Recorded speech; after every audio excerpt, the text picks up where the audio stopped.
이번 주일 우리가 함께 기억할 성구 시편 6편 5절 말씀 우리 함께 기억해 보겠습니다.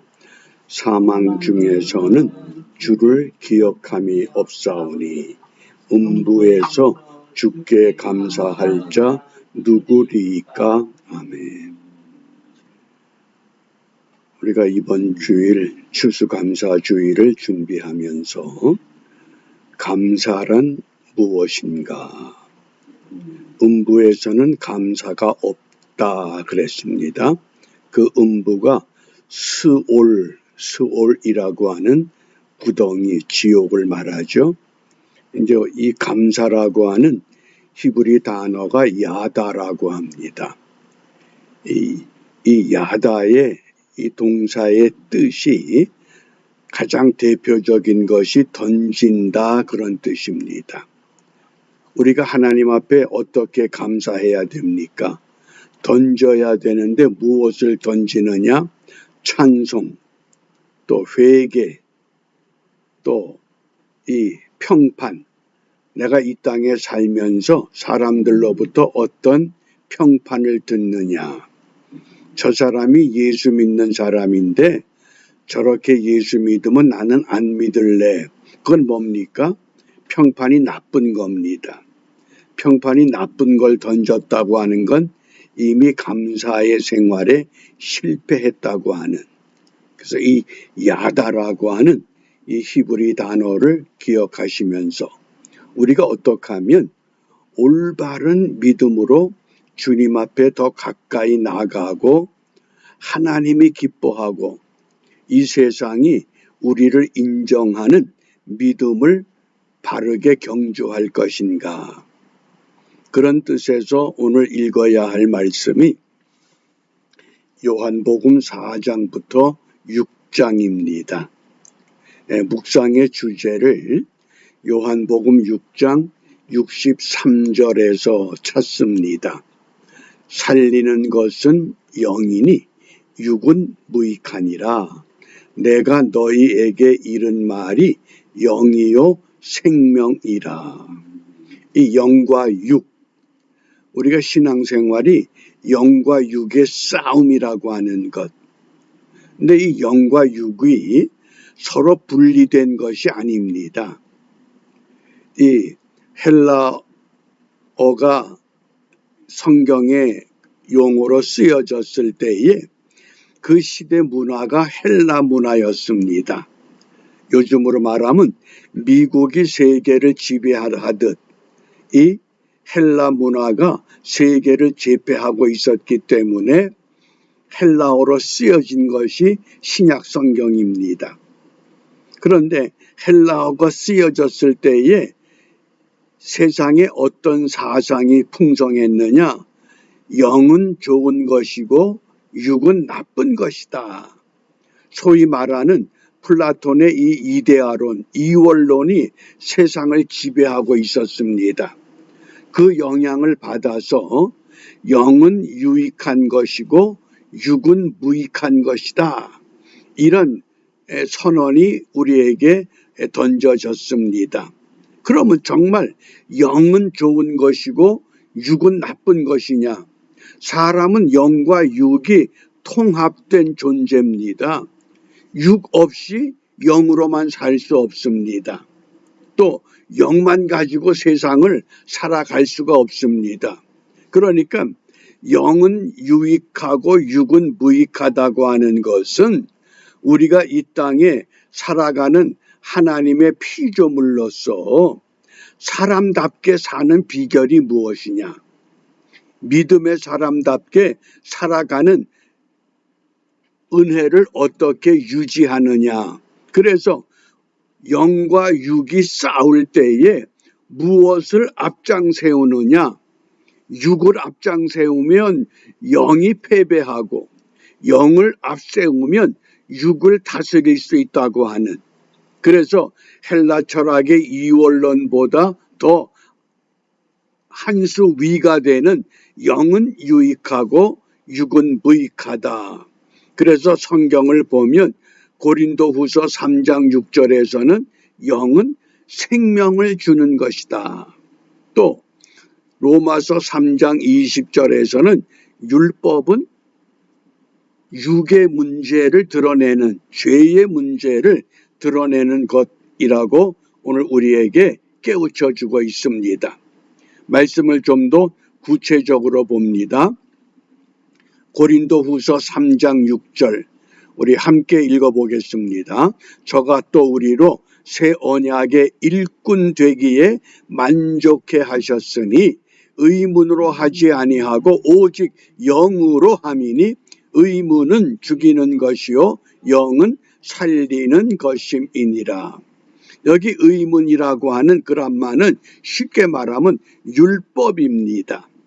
율법은 무엇을 강조했습니까? 유대인만 하나님이 선택하셨고 이방 사람은 선택받은 백성이 아니다. 이 선민 사상을 강조한 것이 율법입니다. 그런데 예수님은 이 땅에 오셔서 무엇을 선포하십니까? 이방인도 하나님이 사랑하신다. 누구든지 저를 믿으면 믿음의 기준, 믿음의 이 자격을 옮겨놓은 겁니다. 그래서 우리가 영을 앞세워 살아가는 일꾼을 새 언약의 일꾼이다. 옛 언약은 유대인밖에 모릅니다. 그래서 그 의문이 아니라 그 율법이 아니라 영을 가지고 살자는 겁니다. 육을 무시하려는 것이 아니라 육도 필요하지만은 먼저 앞세울 선제 조건이 어떤 것이냐? 무엇을 앞세웁니까? 그러니까 주님께서도 무엇을 먹을까, 무엇을 마실까, 무엇을 입을까 그런 거 먼저 걱정하지 말라는 겁니다. 왜? 그건 누구나 다 할 수 있는 거. 새 언약의 일꾼은 어떻게? 그리스도인답게 살기 위해서 영을 먼저 생각하라고 하는. 왜 그렇습니까? 로마서 3장 20절에 그러므로 율법의 행위로 이게 의문이라고 하는 율법의 조항대로 살아보면 그의 앞에 의롭다 하심을 얻을 육체가 없다. 왜냐? 율법은 죄만 드러낸다 그거예요. 그러니까 우리가 이 영으로 영적인 삶을 산다. 육신의 삶을 부정하고 뭐 먹는 것도 장사하는 것도 직장 생활도 부부 생활도 이거 다 무시하려는 게 아닙니다. 그것도 우리가 이 땅에 사는 동안에 필수적인 것이지만은 그것만 붙잡지 말고 그것보다 한 수 위가 되는 영의 삶이 어떤 것인가. 그러면 우리가 영의 삶을 구체적으로 어떻게 이해해야 됩니까? 창세기 2장 7절에 보면 여호와 하나님이 흙으로 사람을 지으시고 생기를 그 코에 불어넣으시니 사람이 생명이 된지라.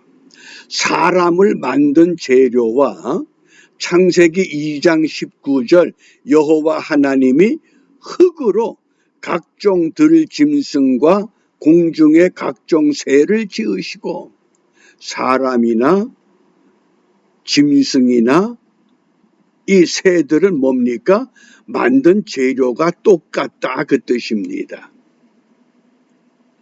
그런데 사람이 짐승보다 우월하고 새보다 우월하고 다른 피조물보다 우월하다고 하는 것은 오직 한 가지, 사람에게는 생기를 불어넣으셨다. 그 생기가 뭡니까? 우리가 사람답게 사는 비결. 그래서 그 생기 따라 살아가는 그 삶이 영적 생활의 기본 원칙이 되어야 하는 겁니다. 왜 그렇습니까?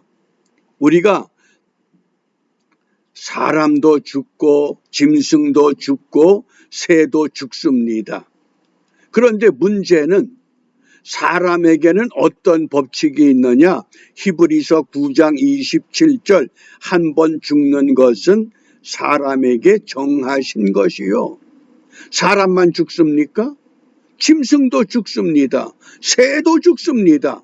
그런데 짐승과 새 다른 피조물들에게는 심판이 없다는 겁니다. 사람에게만 심판이 있습니다. 그 심판의 기준이 뭡니까? 생기를 불어넣었더니 생명이 됐다. 그래서 전도서 3장 21절 말씀에 인생의 혼은 위로 올라가야 되고 짐승의 혼은 아래 땅으로 내려가야 된다 그랬습니다. 이때 혼이라는 단어가 똑같습니다. 사람이나 짐승이나. 그래서 인생의 혼 루아흐는 뭘 의미합니까? 영혼을 말하고 짐승의 혼 루아흐는 단지 육체적인 생명, 목숨만을 의미하는 겁니다. 단어가 같다고 그래서 사람이나 짐승이 똑같은 것이 아니라 왜? 사람에게는 심판이 있기 때문에. 그러니까 우리가 이 영적인 원리를 모르게 되면 사람이 살아있다고 하는 것은 결국은 때로는 영을 무시하면 육만 가지고 우리가 삶의 가치를 결정하면 사람은 짐승보다 못할 수밖에 없습니다. 왜 그렇습니까? 우리가 호랑이 가죽이 얼마나 비쌉니까? 호피라고 하는 물건.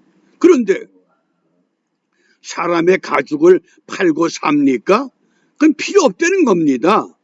다만 이 육체의 영이 함께 있으면서 살아있는 영의 삶을 살 때 비로소 사람의 가치, 사람의 존재. 코끼리는 상아라고 하는 이 물건이 얼마나 비쌉니까? 사람의 이빨이 그렇게 비쌉니까? 아니라는 겁니다. 그러니까 사람은 왜 다른 동물이나 새보다 우월하냐? 똑같은 재료로 만들었지만은 하나님이 거기에 생기를 불어넣었는데 그 생기를 어떤 방법으로? 하나님의 형상으로. 그래서 하나님의 심판을 받아야만 합니다. 그렇기 때문에 우리가 올바른 영적 생활을 위해서 어떤 법칙을 따라야 되느냐? 로마서 8장 2절에 보면 이는 그리스도 예수 안에 있는 생명의 성령의 법, 생명의 성령의 법이 죄와 사망의 법에서 너를 해방하였다. 우리가 왜 영적 생활을 하냐 하면 영적 생활을 하기 때문에 우리가 동물이나 새들보다 월등한 그런 존재가 아니라 성령의 지배를 따라 살게 되면 죄와 사망에서 자유함을 누릴 수 있기 때문에 그래서 오늘 이 아침에 우리가 무엇을 기도해야 되느냐? 먹고 사는 문제가 중요합니다. 이것이 우선이 아니라 적어도 생명으로 살아가기 위해서 하나님의 형상대로 따르기 위해서 생명의 성령의 법을 따르기 위해서 한마디로 말하면 믿음의 사람답게 그리스도인답게 살아가기 위해서 우리가 어떤 삶을 살아야 되느냐, 무엇을 기도해야 되느냐.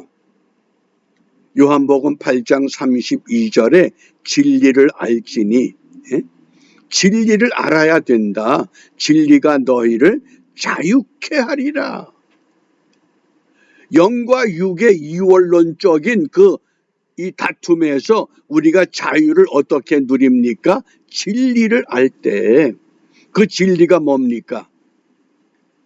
하나님이 우리에게 생기를 불어넣어서 살아있는 영적 존재로 살아가게 하셨는데 그 영적 존재는 하나님의 형상을 회복해야 하는데 어떻게? 먼저 믿는 사람들이 복음으로 하나 되라고 말씀하는 겁니다. 그런데 오늘날은 너무나 이것이 다양해져서 복음으로도 하나 되지 못하는 이런 절망적인 일들이 때로는 우리를 괴롭게 하고 힘들게 합니다. 그럼에도 불구하고 우리는 복음으로 하나 되는 일을 위해서 오늘 우리가 맡은 우리의 삶을 예수 생명 까닭에 이 세상을 죄의 흔적을 지워가며 거룩한 세상을 세우는 일에 함께 힘을 모아 이 땅의 소망의 깃발을 바르게 세우는 복된 하루가 되시기를 주님의 이름으로 축복합니다. 기도하겠습니다. 은혜가 풍성하신 하나님, 오늘 또 한날을 저희들에게 허락하신 까닭은 생명의 법을 쫓아 하나님의 사람답게 이 세상에 나가 이 땅에 얼룩진 죄의 흔적들을 그리스도의 보혈로 용서함을 따르게 하고 우리 또한 주와 더불어 믿음으로 승리하는 삶을 위해 우리를 부르셨사온즉 부름에 합당한 은혜만을 누리며 살아가는 우리 모두가 되도록 인도하여 주시옵소서. 예수님 이름으로 기도합니다. 아멘.